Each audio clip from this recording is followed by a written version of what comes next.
Mr. President, these protests obviously started in reaction to these large-scale ICE operations in Los Angeles. Should people expect to see similar operations in the rest of the country? Yeah. And will similar protests see similar response? As you know, we're moving murderers out of our country that were put here by Biden or the auto pen. The auto pen really did. I mean, the people, whether it's Lisa Monaco or whoever operated the auto pen, these are criminals. The people are criminals that allowed these criminals into our country. And I don't think that Biden knew what the hell he was doing. I don't think he even knew about it. But when they opened up our borders for the whole world to come in, yeah, we're going to get them out. We're getting them out. We're starting to get acknowledgement from the courts that, you know, there's a system. They come in without courts and they go out, they want trials and everything else. I think that's starting to work out now. Judges are starting to see what a terrible situation it is. Many of those people that you saw on television last night are criminals that were allowed into our country by Biden. So in the wake of the violent riots we have seen in Los Angeles, the Trump administration is responding by, first and foremost, following through on their vow to deploy U.S. Marines to the city of Los Angeles, number one. But also, number two, this is very important, intensifying ICE raids, basically sending a defiant statement that you're not going to stop us. As a matter of fact, ICE is only going to be raiding more efficiently, at greater capacities, etc., etc. And frankly, guys, I think that is just so important, because as I predicted actually in one of my videos, I think back in November or December, right after the election, this moment is going to be the major test of the Trump administration, the courage that it is willing to have, and ultimately its legacy, which is when things get difficult, do you back down? Do you kind of, go back on your word, or you double down and say, look, we were elected to do this. We're going to follow through on our promises. And that's what makes us different, because of course, I mean, I'm sure we all had to expect that this was going to happen. There's going to be that big moment, that breaking point where on the issue of deportations, the Democrats, the media start this firestorm, even potentially, as you saw here, right? Violence breaks out in the streets. At that moment, who gets cold feet and who keeps their resolve and said, no, we're not going to be intimidated. We're not going to let them stop us, right? I think many other Republicans in this position, including, I'm sure, many of the sitting members of Congress right now in the supposed Republican Party who are awfully quiet, notice that they're not really saying much about this, would cow down, bow out in the situation. What's going to distinguish Trump and his legacy as being different and being superior is the willingness here to say, first and foremost, you're not going to keep rioting in our streets and our cities, right? The Marines and stuff need to be deployed not only to send a statement, which I think is definitely taken there, but also to now, the point has to come, right? You have to put down these riots hopefully soon, but also secondly, on the greater picture, maybe this is arguably more important, on the issue of deportations, are you now going to go back on your mandate? Or are you going to say, no, again, we will not be intimidated by this fringe, small minority of angry radicals? And the good news is, thus far, it seems like things are trending in the direction of, hey, the administration is going to double down. And that is so important, because I think a big reason, frankly, Trump was elected in the first place, whether it was 2016 or 2024, is a lot of the American people are tired of these feckless politicians, whether they're Republicans or Democrats, right, who basically say some stuff, get elected, completely betray their promises. How different Trump can be as being remembered as the guy who actually followed through on his word. And we got to tell you about that in this video. So folks, do us a favor. If you enjoy the content, make sure you hit that like button down below and subscribe to the channel. If you are new, you subscribing is the best way to support our content and ensure that we can keep doing these videos. And with that said, so as you can see right here, right? Again, in a show of defiance, you've seen a lot of ICE raids Monday and Tuesday in response. But just as one example, today ICE conducted a massive illegal alien raid in Omaha, Nebraska. You can see these are some of the sights and sounds there.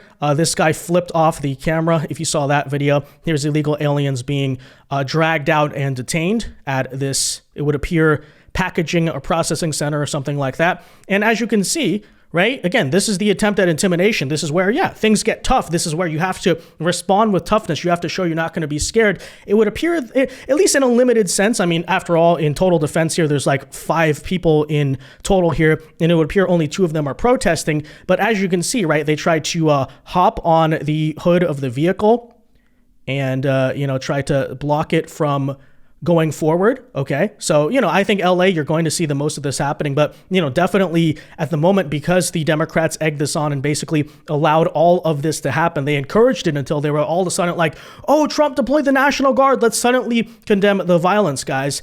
This is what's going to happen. This is where it's going to get difficult. Again, this is where you have to be strong and tough and say, no, we're not going to be intimidated by acts of violence against us, et cetera, et cetera. But that's what you see. Today, ICE also raided a car wash in Whitter, California, where they snagged a bunch of illegals.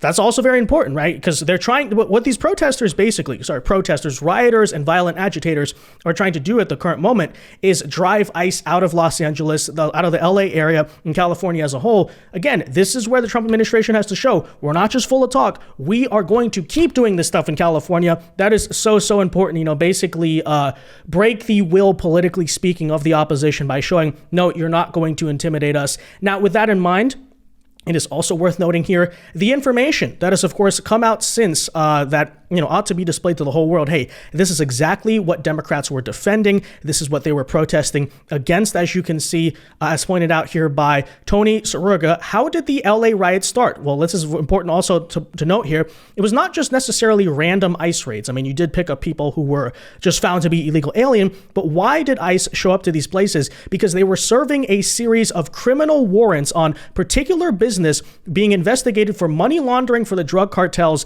This business was also suspected, as you can see here, guys, of human trafficking. And guys, that is not just pure conjecture, because today information has come out on at least about 9 of the illegal aliens who were busted today, as well as some of the agitators. But as you can see, just one of the migrants who was busted in the LA ICE raid was apparently, you can't even make this up, guys, a mass shooter who opened fire at a graduation party. Again, Democrats are arguing that people like this, which ICE is primarily targeting, I mean, let's be clear, obviously, all illegal aliens are subject to deportation, but the administration, and by the way, their actions have been very clear, we're prioritizing, as I think is probably the smart thing to do.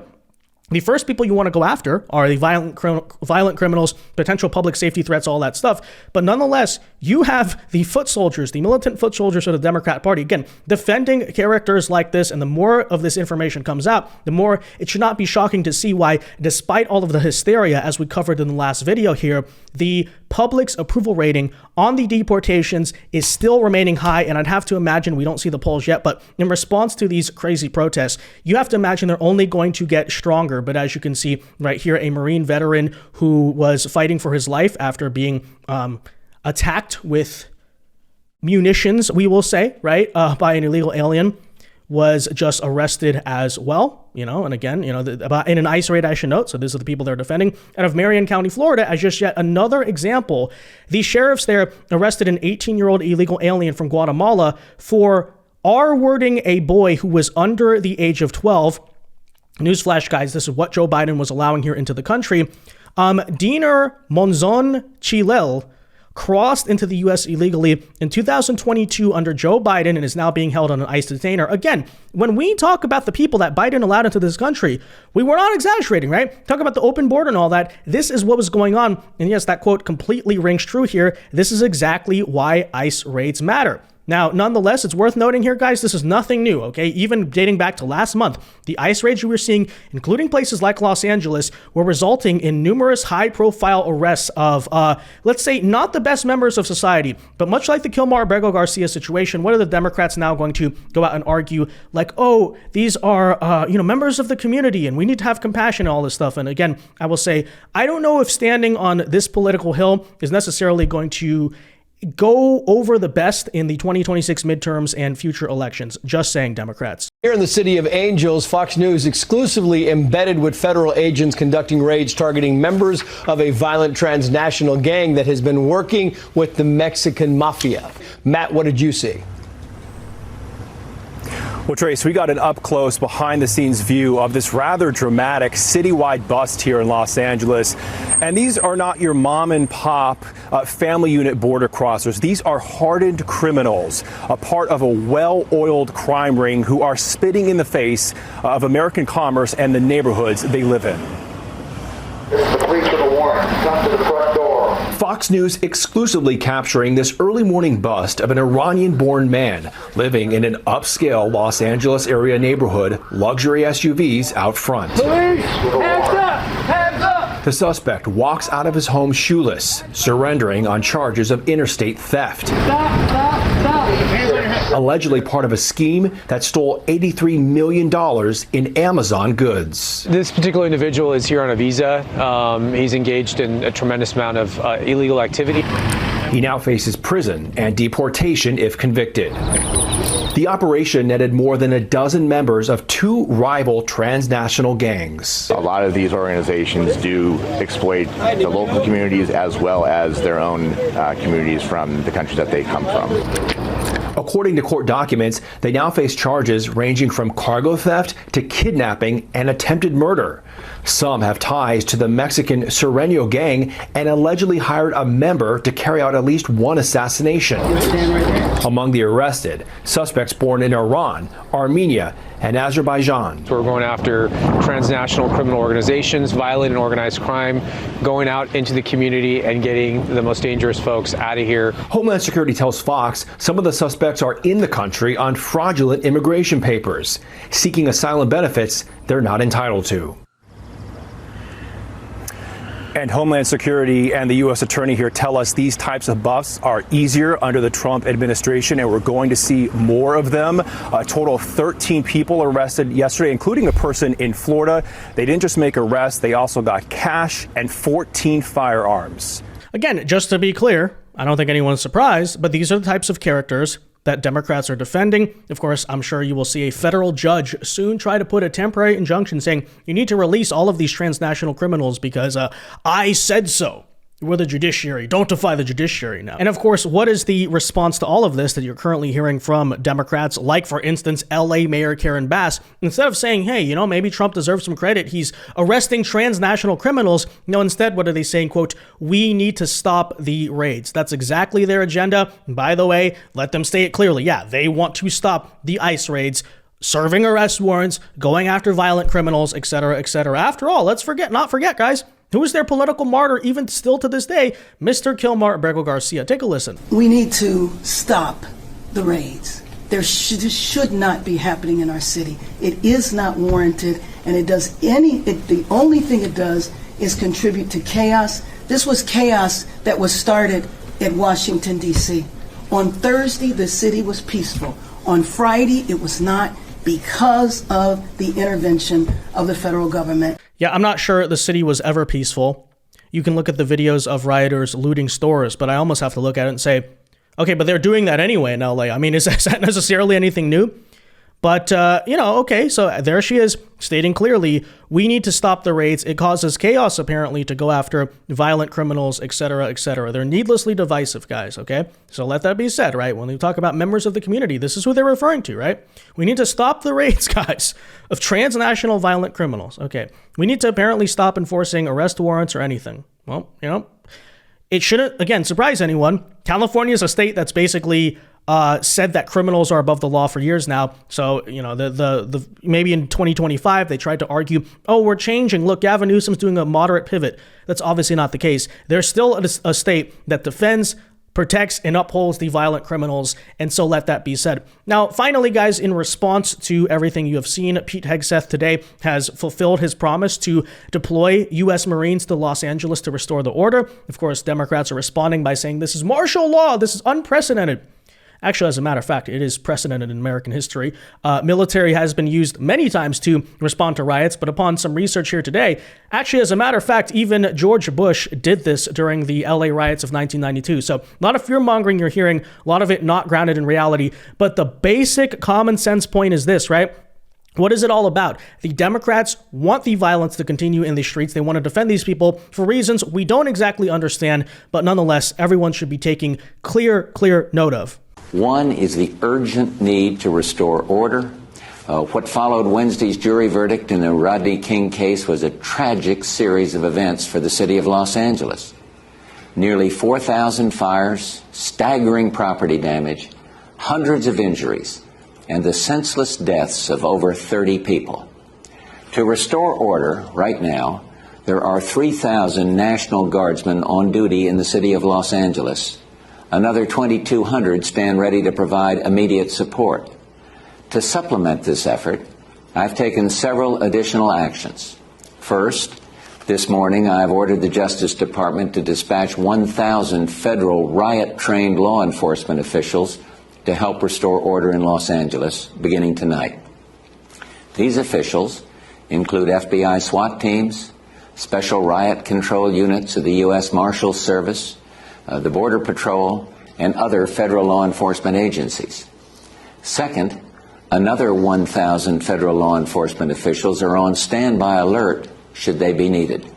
Third, early today, I directed 3,000 members of the 7th Infantry and 1,500 Marines to stand by at El Toro Air Station, California.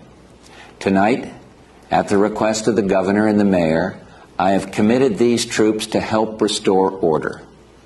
I am also federalizing the National Guard, and I'm instructing General Colin Powell to place all those troops under a central command. But wait a minute, guys. It's unprecedented. Donald Trump is authoritarian. He's trying to institute martial law for federalizing the National Guard. Oh, wait, that's been done before. U.S. Marines. Oh, wait, that's been done before. Again, it all boils down to this central point. The reason Democrats oppose what is currently happening at the moment is because they want to defend what is happening. It really is that simple, right? As I brought up before, you can make the argument that, oh, Gavin Newsom didn't ask for it. Okay, but what is the statement being made here? We're not going to do the Tim Walz Democrat 2020 strategy of just allowing, right, half the city to be burnt down before we mobilize anything. Now, with that in mind, guys, I would also like to point out and say here, yes, the onus now is on the Trump administration. Now that you are deploying the military, they have to put down the riots, okay? Can't keep allowing this to happen. Now, as of today, it doesn't appear I've seen thus far that anything major is happening out of the city of Los Angeles. Hopefully things have cooled down to a large degree. We'll find out. But, overall, right, the intent here does make perfect sense. Now, with that said, here you see more aggressive actions by the Trump administration. Like I said, the defiance here is so important. So, of course, another argument Democrats have been making is, oh, it's so evil and cruel to be sending illegal aliens who are suspected of crimes, in many cases convicted of crimes, to places like El Salvador. Well, ladies and gentlemen, okay, the Salvadorian prison, oh no, the gulag, all this stuff. Okay, well, in response, we're now keeping them on U.S. territory. As you can see, at least 9,000 migrants are now being vetted and prepared for the transfer to Guantanamo Bay, which is an exponential increase from the 500 held since February.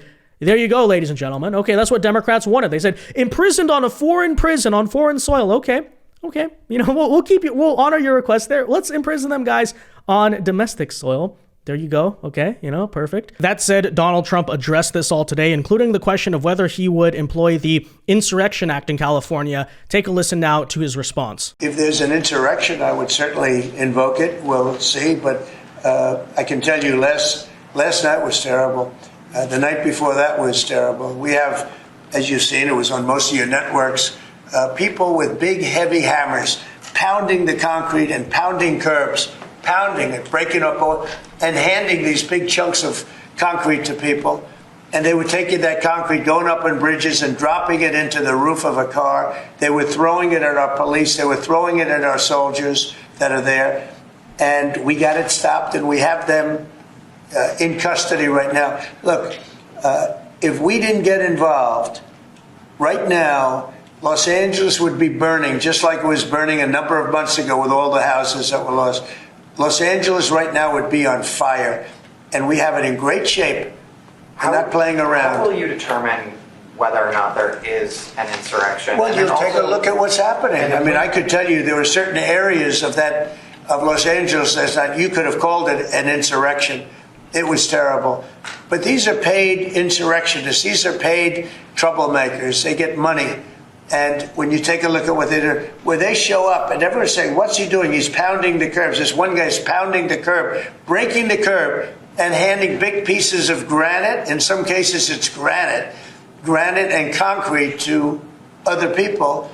And they're running out with it. And then we watch the other people, and they try and throw it into the face of the soldiers, throw it into the face of the police, and they hurt some people very badly. They go up on bridges, they drop it down on the cars as the cars are moving. They're not breaking the curb because they're doing a demolition service. They're breaking it to hand out to people as a weapon. It's bad stuff. I've never seen that before. Right, so there you heard Trump having already taken some aggressive actions thus far, keeping another one there on the table. And I will say this, if what currently you're doing with, Marines, National Guard, all that, if that does not end up working, or you see the situation like in 2020 where the stuff starts to blossom out into other cities around the nation, and then you have a serious summer of love problem on your hands like you did back just about 5 years ago, I will say, you look back to BLM in 2020, it's very hard in retrospect not to make the argument that, yeah, honestly, I think a major mistake the Trump administration made in 2020 was allowing these governors to just sit by and be like, hey, can we finally send the National Guard now that the city's been burned? No, you don't do that. You try to crush a problem before it gets out of control. And so that, with that in mind, right, I will say, good to see at the very least he's keeping it on the table, because I think there's a strong argument to be made. Back in 2020, it was absolutely necessary. Is it necessary yet here now? I mean, we'll have to wait and see, right? Let's see what happens tonight. Let's see what keeps on happening. Hopefully, these violent agitators take the hint, okay, and stand down, maybe say, oh, I don't want to deal with the Marines, whatever. But ultimately, we'll find out what has to happen. But like I said, big picture theme here. Trump and his legacy right now are being tested by two major things. Do you stand firm on deportations, and do you effectively crush the civil unrest that is currently going on? If he's successful in those two things, legacy's looking pretty good. If you for some reason backtrack or make the mistake of 2020, we'll call it, right, the 2020 mistake that we cannot allow to happen again, then you're in trouble. Good to see though thus far, like I said, looking like we want to stand firm. So with that said, guys, let me know your thoughts on all of this in the comment section down below. Be sure to leave a like on this video, subscribe if you are new, and until next time, God bless and peace.